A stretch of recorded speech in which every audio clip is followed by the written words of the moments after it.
What was the general feeling when Meech got sentenced to 30 years? I mean, my general feeling was shit. They just gave him 30 years. I don't know how much fucking time they finna give me. You know, it's my first time coming through the shit, going through it. I didn't know what the hell to expect. You know, I was just prayed up. You know what I'm saying? I was just praying for the best for me, you know? Yeah. I never felt like I was gonna get picked up though. Like I had put an album out after Meech and them got picked up. I was on the road, I was on the tour bus, I was working. Yeah, I remember that. Okay, so Meech gets 30 years. Did you and Meech talk after that, after he got locked up? Hey, you know what? So I ended up seeing Meech, you know, around one of the last people that got picked up on our case. When he got picked up, I guess to scare him into pleading guilty, they pulled all of our main people back. Like they were bringing us all back to court. We never went to court, but they brought us all back from our prisons.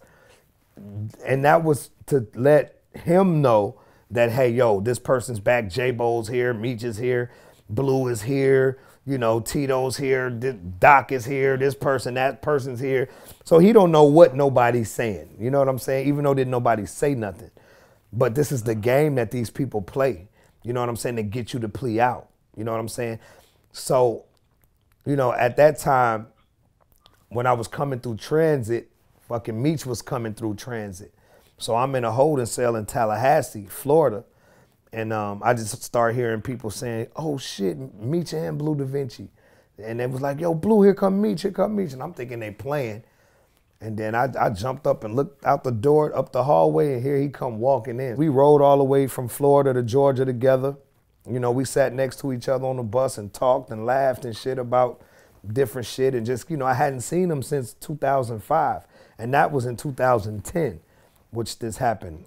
So, you know, it had been 5 years since I seen him. So, you know, that was real good to just see my man and you know what I'm saying, just be able to holler at him since he had been in prison. You know what I'm saying? I never thought that I would be able to see him, you know, that quick. You know what I'm saying? Once he got sentenced and once we were all sentenced, you know what I'm saying? I didn't think I would be able to see him that fast, you know what I'm saying? But that was cool.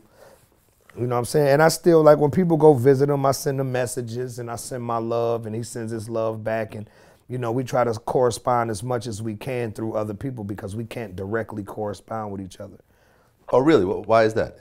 I mean, I don't know. They just in there dragging him. You know, every letter I've tried to send or whatever always been sent back.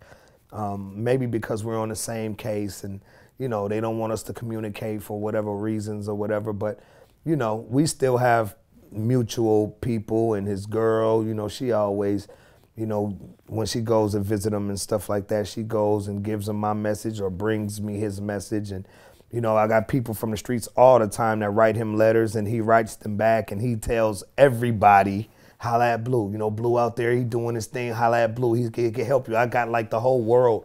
It's on my Instagram, taking a screenshot of a letter from Meech, and they always zero in on the part where he's like, holla at Bleu. You know what I'm saying? So, you know, but it's all love. He still got me working from where he at. One of the things that I read about in his book, and I remember hearing an interview, I think with Cavario, with Meech, like over the phone. And, you know, it went into how Meech never really talked on the phone.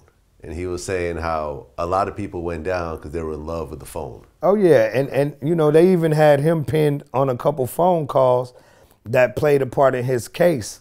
And it wasn't him. Through voice analyzation, they found out that it wasn't even him talking on the phone. But that stuff still played out in his sentencing. They never reversed it. You know, that stuff still played a part in his sentencing. And he was found, you know, that it wasn't even him through voice analyzation.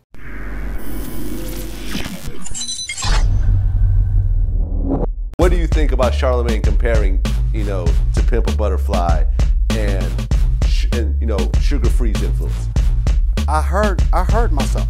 He acting like he up in here fighting some big murder trial and everybody's in there pointing him out and snitching. He acting like he went to jail. He acting like he just, like the whole snitched on theme of it is just like some made up cartoon type shit, you feel me?